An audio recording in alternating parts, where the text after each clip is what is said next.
Assalamualaikum warahmatullahi wabarakatuh. Shalom, Om Swastiastu, Namo Buddhaya, dan salam kebajikan bagi kita semua.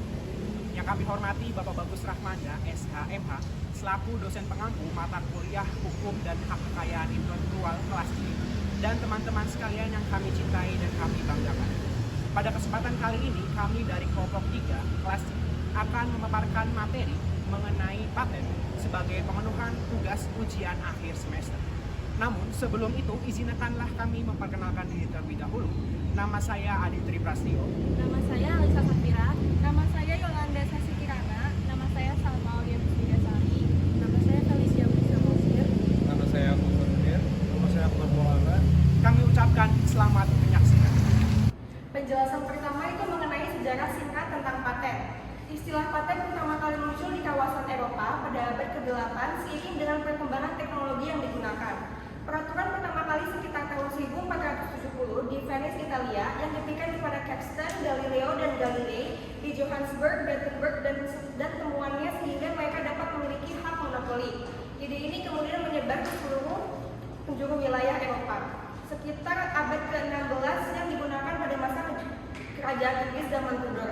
Keadaan tersebut membuat bidang perindustrian berkembang pesat dan memuncak pada revolusi industri yang terjadi di Inggris. Hak paten baru lahir di Inggris pada tahun 1623 dengan nama Statute of Monopolies. Lalu menyebar ke daerah Amerika Serikat. Amerika sendiri baru mempunyai undang-undang paten pada tahun 1719. Pada masa itu hak paten digunakan pada penemuan telepon oleh Alexander Graham Bell. Ia dapat menjadi orang kaya setelah temuannya ini digunakan oleh banyak orang dengan hak yang dimilikinya sebagai pemegang paten. Istilah paten sendiri berasal dari bahasa Yunani yang berarti terbuka. Di Inggris dikenal dengan istilah letters patent, yaitu suatu keputusan yang dikeluarkan oleh kerajaan yang memberikan hak eksklusif kepada individu dan pelaku bisnis tertentu. Dari definisi kata paten itu sendiri, konsep paten untuk membuka pengetahuan demi kemajuan masyarakat dan sebagai gantinya, inventor mendapatkan hak eksklusif selama periode tertentu, yakni 20 tahun untuk paten biasa dan 10 tahun untuk paten sederhana. Kemudian mengenai pengertian dan dasar hukum dari paten.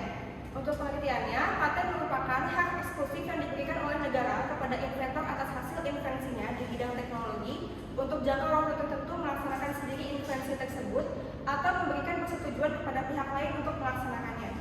Dasar hukumnya ini pemerintah telah mengatur undang-undang hak paten, antara lain Undang-Undang Nomor 13 Tahun 2016 tentang paten yang mencabut peraturan sebelumnya, yaitu Nomor 14 Tahun 2001 tentang paten. Selanjutnya mengenai konvensi hak paten. Yang pertama adalah Paris Convention for the Protection of Industrial Property. Nah, konvensi ini, konvensi Paris tentang perlindungan pakaian industri yang ditandatangani di Paris, Prancis pada tanggal 20 Maret 1883 adalah salah satu dari perjanjian internasional mengenai hak kekayaan intelektual. Perjanjian ini juga menetapkan hak prioritas konvensi atau hak prioritas konvensi Paris yang menjamin pemohon hak kekayaan intelektual dari negara peserta untuk menggunakan tanggal pengajuan permohonan pertama di salah satu negara peserta sebagai tanggal efektif pengajuan permohonan di negara lain yang menjadi peserta, asalkan permohonan mengajukan pemohon dalam waktu 6 bulan untuk desain industri dan dagang atau 12 bulan untuk paten dan model utilitas dari tanggal pertama kali mengajukan permohonan. Lalu selanjutnya ada Euro Patent Convention atau yang bisa disingkat dengan EPC. Konvensi hak paten Eropa ini mengacu pada perjanjian tentang perpatenan Eropa. Jadi EPC sendiri adalah perjanjian internasional yang ditandatangani oleh sejumlah negara Eropa dan mengatur sistem hak paten di negara tersebut. Perjanjian tentang perpatenan Eropa diberikan pada tanggal 1973 dan mulai berlaku pada tahun 1977. Saat ini sejumlah negara besar di Eropa menjadi anggota EPC.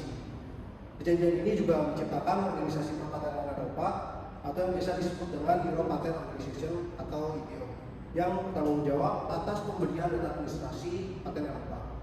Dalam kerangka EPC sendiri, pencipta dapat mengajukan salah satu permohonan paten tunggal yang berlaku di berbagai negara anggota EPC. Setelah permohonan diajukan, dilakukan proses pemeriksaan dan penilaian untuk menentukan apakah pemenuhan tersebut memenuhi persyaratan paten.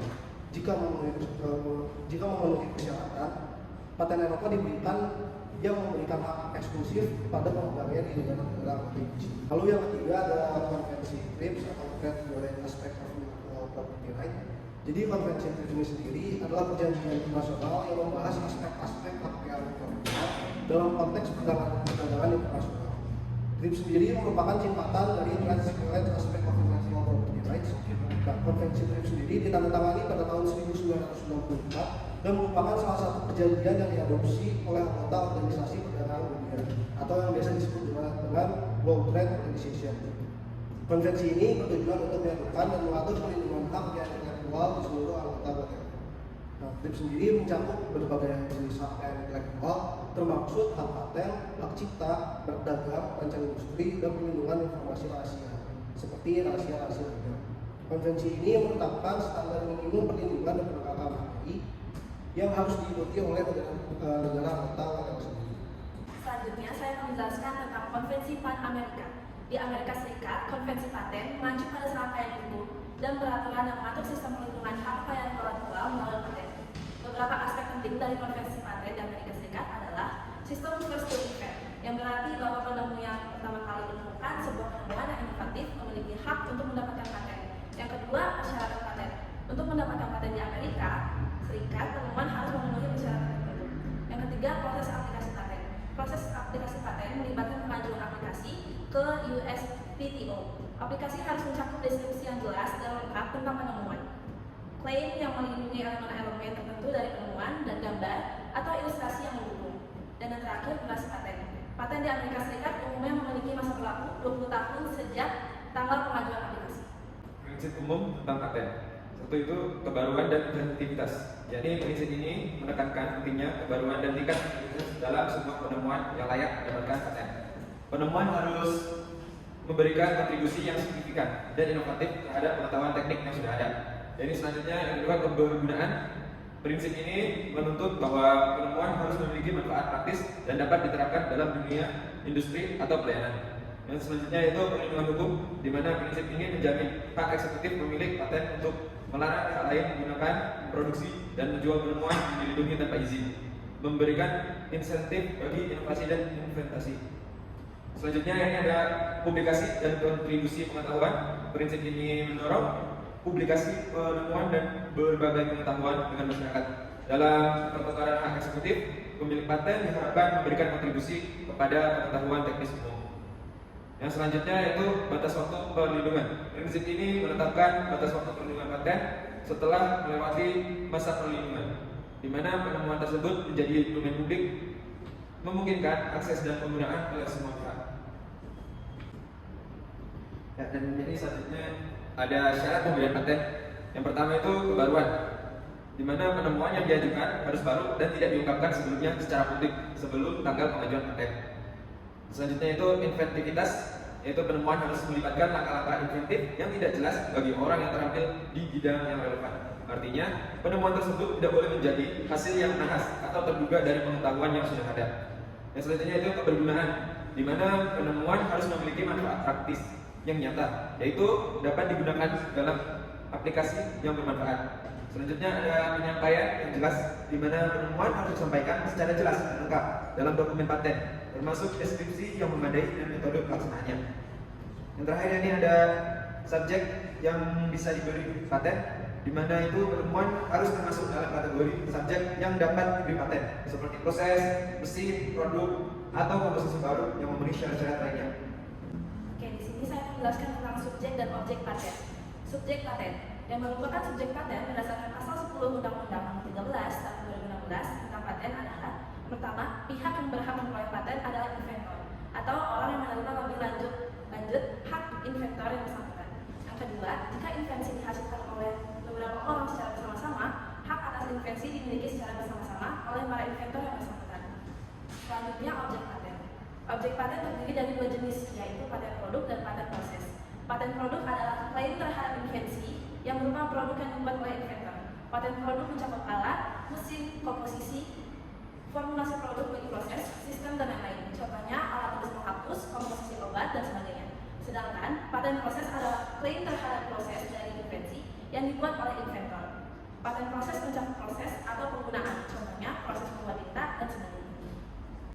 Jenis-jenis paten terdiri menjadi dua, yakni paten dan paten sederhana.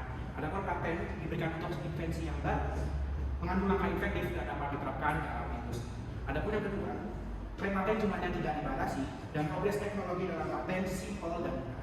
Adapun paten sederhana diberikan untuk setiap invensi yang baru, pengembangan dari produk atau proses yang telah ada dan dapat diterapkan dalam industri. Klaim paten sederhana dibatasi dengan satu klaim mandiri, dan progres teknologi dalam paten sederhana lebih simpel daripada progres teknologi dalam paten. Selanjutnya ada jangka waktu perlindungan paten. Menurut Undang-Undang Nomor 13 Tahun 2016, di pasal 22 disebutkan bahwa paten diberikan untuk jangka waktu 20 tahun terhitung sejak tanggal penerimaan, dan jangka waktu tersebut tidak dapat diperpanjang. Tanggal mulai dan berakhirnya jangka waktu paten dicatat dan diumumkan melalui media elektronik dan atau media non elektronik. Dan di pasal 23, paten sederhana diberikan untuk jangka waktu 10 tahun terhitung sejak tanggal penerimaan. Jangka waktu juga tidak dapat diperpanjang. Tanggal mulai dan berakhirnya jangka waktu paten sederhana dicatat dan diumumkan melalui media elektronik dan atau media non elektronik. Pengalihan hak paten. Jadi menurut pasal 74 ayat 1 Undang-Undang Nomor 13 Tahun 2016 ada beberapa alasan pengalihan hak atas paten, yaitu ada pewarisan, hibah, wasiat, wakaf, perjanjian tertulis, atau sebab lain yang digunakan berdasarkan ketentuan peraturan perundang-undangan. Dan syarat dan tata cara pencatatan pengalihan paten diatur dengan PP Nomor 46 Tahun 2020. Lalu prosedur pemohonan pencatatan pengalihan paten yang pertama, pemohon mengajukan permohonan pencatatan pengalihan paten secara tertulis dengan mengisi formulir dan melampirkan persyaratan di atas yang dilakukan secara elektronik atau non-elektronik. Kedua, Menkumham melakukan pemeriksaan terhadap permohonan dan kelengkapan persyaratan dalam jangka waktu paling lama 14 hari kerja. Jikalau belum lengkap, Menkumham memberitahukan secara tertulis ke pemohon atau kuasanya untuk melengkapi persyaratan maksimal 60 hari kerja terhitung sejak tanggal pemberitahuan kekurangan persyaratan. Jika pemohon atau kuasanya tidak melengkapi persyaratan, permohonan pencatatan pengalihan paten dianggap ditarik kembali. Namun biaya yang telah dibayar tidak dapat ditarik kembali. Jika hal persyaratan sudah dinyatakan lengkap, Menkumham melakukan pencatatan pengalihan paten dalam jangka waktu maksimal 14 hari kerja terhitung sejak tanggal kelengkapan persyaratan terpenuhi. Menkumham mengumumkan dalam media elektronik dan atau non-elektronik serta memberitahukan pencatatan itu ke pemohon atau kuasanya maksimal 30 hari kerja terhitung sejak pencatatan. Oke, selanjutnya saya akan menjelaskan bagaimana prosedur pendaftaran paten. Pertama, registrasi akun di website paten.dgip.go.id. Kemudian pilih buat permohonan baru untuk membuat permohonan baru. Unggah data pendukung yang dibutuhkan. Kemudian isi seluruh formulir yang tersedia. Lakukan pembayaran dengan klik pemesanan kode BYLIN paten. Lakukan pembayaran dengan klik pemesanan kode BYLIN substantif. Kemudian jika dirasa sudah diisi dengan benar, selanjutnya klik selesai. Kemudian permohonan yang diajukan akan segera diproses. Setelah kita mengetahui sejarah paten sampai dengan pengalihan hak paten, sekarang kita menuju ke topik yang terakhir, yaitu pelanggaran hak paten. Pelanggaran hak paten ini pernah terjadi pada perusahaan Huawei yang mengajukan gugatan terhadap perusahaan Xiaomi atas tuduhan melanggar paten teknologi. Kasus tersebut telah diterima oleh kantor kekayaan intelektual Cina. Berita pelanggaran tersebut telah diterima dan kemudian sedang diproses oleh kantor kekayaan intelektual Cina. Huawei menggugat Xiaomi atas pelanggaran 4 paten yang didaftarkan Huawei kepada kantor kekayaan intelektual Cina. 2 dari 4 paten tersebut adalah perselisihan terkait dengan penggunaan teknologi 4G atau LTE yang tidak sah, yang merupakan paten esensial standar SME.